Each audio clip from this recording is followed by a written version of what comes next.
My aunt showed up at my late grandfather's house and announced, "I'm taking over, he wanted me to have this." I laughed until she pulled out a fake will. Then the lawyer opened a safe and said, "Actually, you might want to see the real one." I never thought I'd see someone try to steal a house right in front of me. But there she was, my Aunt Denise, standing in my late grandfather's living room, arms crossed, chin lifted like she was about to declare herself queen. "I'm taking over," she said, her voice dripping with self-importance. "Grandpa wanted me to have this place." I almost choked on my coffee. The whole family had just finished the funeral service earlier that morning.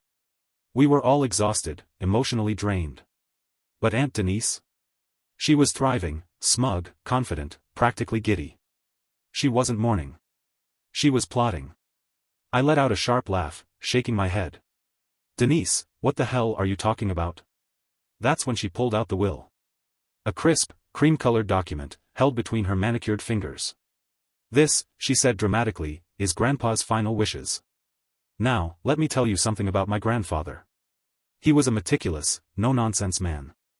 The kind of guy who kept every receipt, wrote everything down, and had a lawyer for just about every major decision in his life. He didn't make sloppy mistakes. So, when Denise waved that paper in my face, I already knew something was wrong. And I wasn't the only one. My dad, who had been sitting quietly in Grandpa's recliner, still lost in thought, slowly looked up. My uncle, who had been standing near the fireplace, frowned. Even my mother, who normally tried to keep the peace, narrowed her eyes. No one said a word at first. We just stared at her. Denise cleared her throat and pressed on, flipping to the last page. "It says right here that Grandpa left the house to me. I know it's a surprise, but you'll all have to respect his wishes." I snatched the paper out of her hands. And the moment my eyes landed on the signature, I knew. It was fake.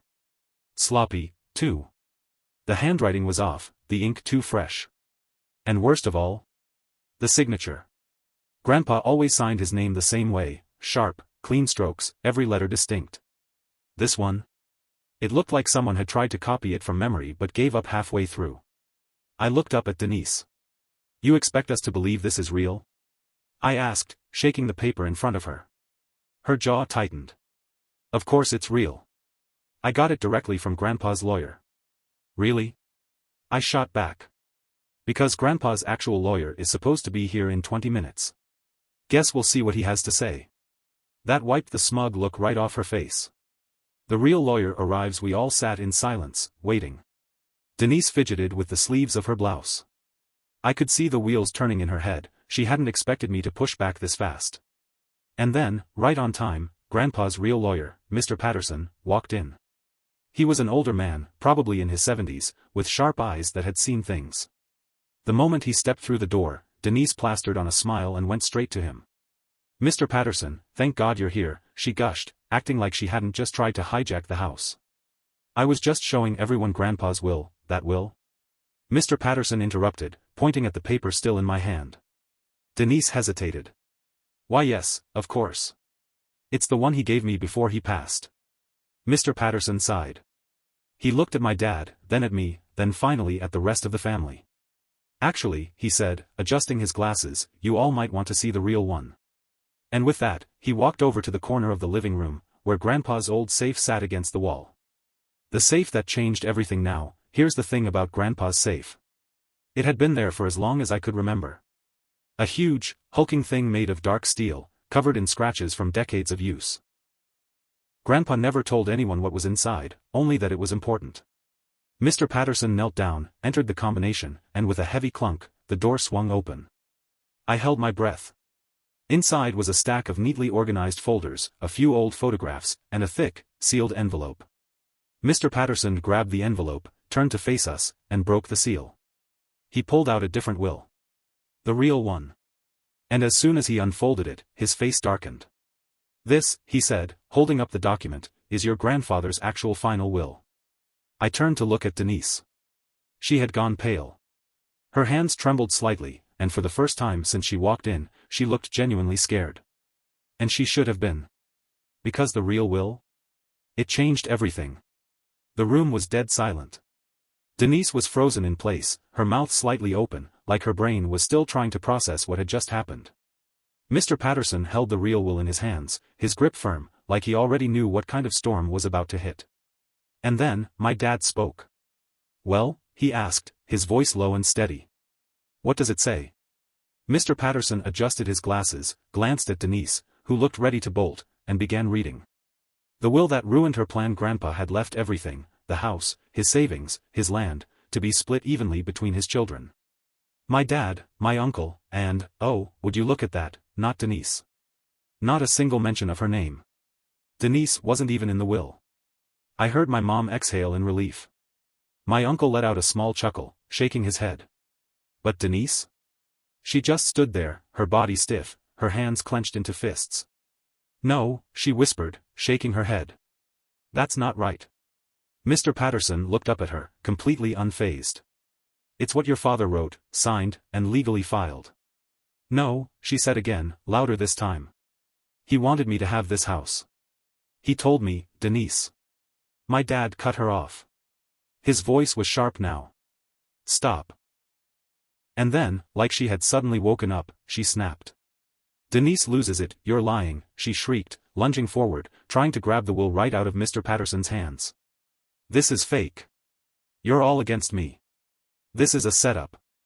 I stepped between her and the lawyer before she could snatch it. "Oh, like the will you magically pulled out of nowhere?" I shot back. Her eyes burned into mine, wild and desperate. "Grandpa wanted me to have this house. He said so." "Did he write that down?" I asked, crossing my arms. "Or are we supposed to just take your word for it?" She let out this high-pitched laugh, like she thought this was all some kind of joke. But it wasn't. Not for her. Because she had already been making plans. Her real motive comes out. Denise wasn't just trying to steal the house, she had been planning this for months. Turns out, she had already listed it for sale.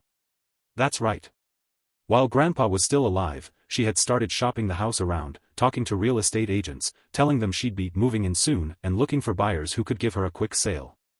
She had been so sure she'd get away with it. So sure she could waltz in here, wave a fake will around, and we'd all just accept it. But now? That plan was burning to the ground right in front of her.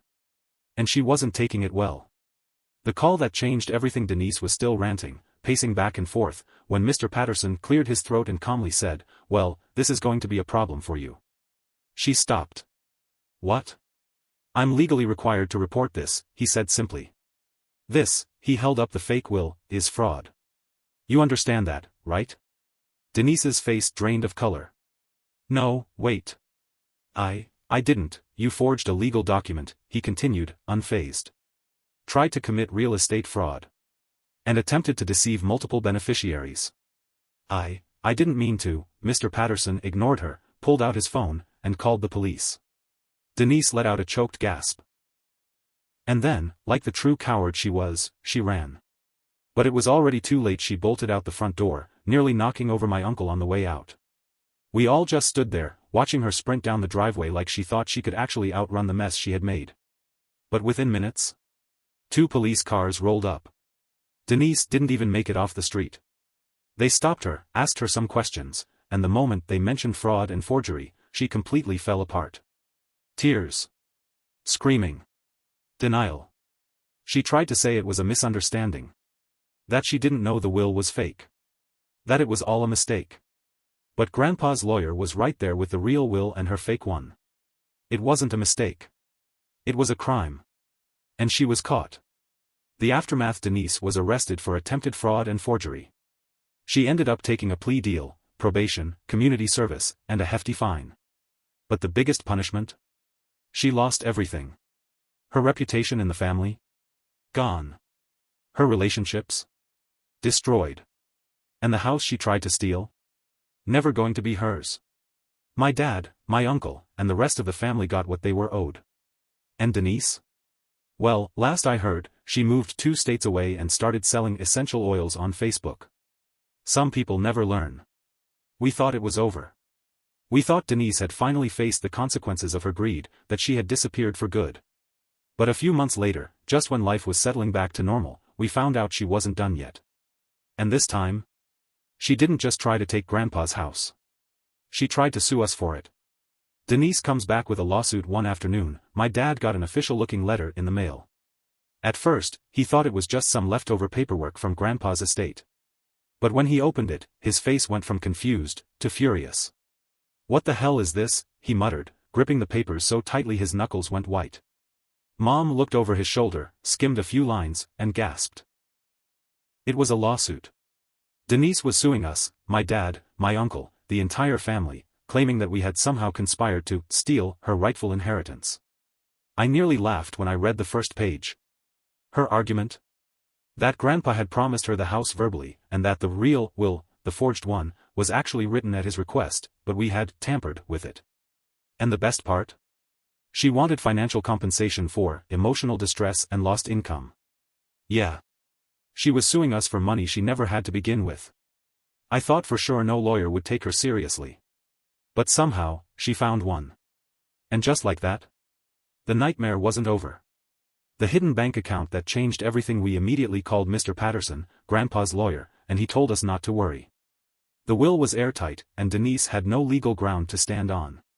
But here's where things took a turn. During the process of preparing for court, Mr. Patterson started going through all of Grandpa's financial records, just to make sure nothing was out of place. And that's when he found something strange. A bank account, one that none of us knew existed. It was under Grandpa's name but had only one secondary account holder. Denise.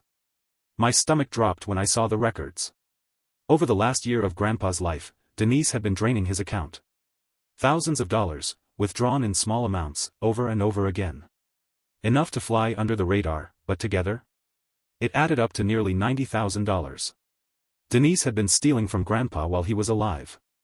And that's why she had been so desperate to get the house. She thought she could cover it up before we ever found out. Turning the tables, the counterattack now, Denise's lawsuit was laughable. Not only was she suing us for something she had no right to, but she was the one who actually committed financial fraud. So, instead of waiting for her case to go to court, we hit her first. We filed criminal charges against her for elder financial abuse and fraud. We also sued her for the stolen $90,000, plus legal fees. Denise had no idea what hit her. One day, she was planning her big courtroom speech about how we robbed her of her inheritance. The next, she was being served with court papers of her own. The moment she realized what was happening, she dropped her lawsuit. But it was too late. The police started investigating, and after reviewing Grandpa's bank records, they had all the proof they needed. Denise wasn't just facing a civil lawsuit now. She was facing prison time. Final revenge, she pays for everything Denise tried to run. Again. She drained what little money she had left, packed up her things, and tried to disappear. But law enforcement was already one step ahead of her. They caught her at the airport, trying to flee the state. She was arrested and charged with felony financial exploitation of an elder, wire fraud, and attempted real estate fraud. She ended up taking another plea deal, but this time, she couldn't walk away with just probation. Denise was sentenced to 2 years in prison. And as for the money she stole, well, she didn't have any left. So the court seized her assets, her car, her savings, even the condo she had been renting. Every last dollar went toward paying back what she stole. She lost everything. And the best part? The lawyer she used for her failed lawsuit? She never paid him.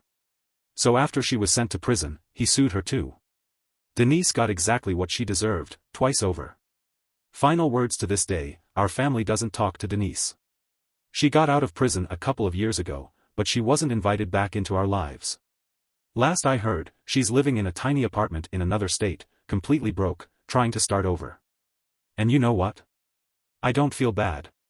She thought she could steal a house, sue us for money she didn't deserve, and get away with robbing her own father. Instead, she lost everything. And honestly, she had it coming. Denise spent 2 years in prison. 2 long years where she had time to think about every mistake she made. But knowing her, she probably spent most of that time blaming everyone but herself. By the time she got out, she had nothing. No money, no home, and no one waiting for her. The family had completely cut her off. Even the few relatives who used to tolerate her wanted nothing to do with her after what she pulled. But here's the thing about greedy people like Denise, they never learn. And we weren't done with her yet.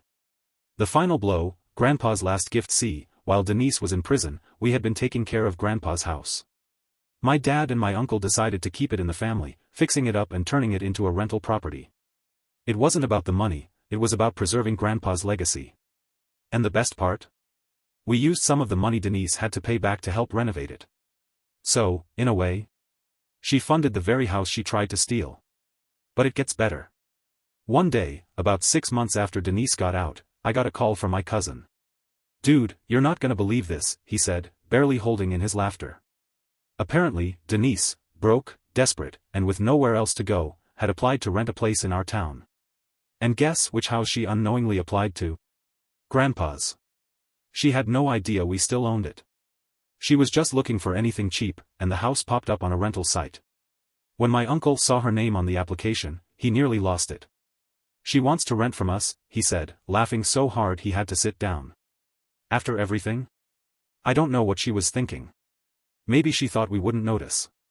Maybe she was that desperate. Either way, we saw an opportunity. And we took it. Making her beg, my uncle, who now handled the rental property, decided to have a little fun. He called Denise, pretending he was just a regular landlord reviewing applications. "Hi, Denise," he said in his most professional voice. "We're considering your application, but we do have a few questions. Can you explain your rental history?"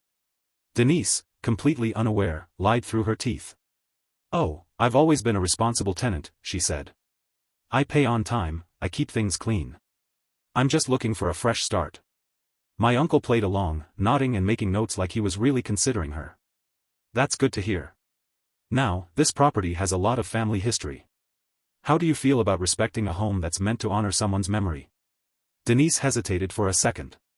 "Oh, of course," she said quickly. "I'd be honored to live there." My uncle smirked. "Great," he said. "Because this house? It belonged to my father." "Your father?" Silence. Then, a weak, stunned, "Wait, what?" My uncle dropped the act. "Denise, you tried to steal this house. You forged a will. You stole from Dad. And now, you actually think we'd let you live here?" She started stammering, trying to come up with some excuse, but my uncle didn't give her the chance. "This call is over," he said. "Find somewhere else." And then? He hung up on her. Denise never found a stable home after that. She bounced around, living in crappy motels and couch surfing with whatever old friends she could find. But people caught on fast, she was a user, a liar, and she had burned every bridge she had left. Eventually, she left town for good. We never heard from her again. Meanwhile, Grandpa's house is still in the family, still standing strong, and still a reminder of the man who built a life for us. And Denise? She's nothing more than a bad memory. She thought she could steal her way into a better life. But in the end? She lost everything. And the best part? She had to watch us win.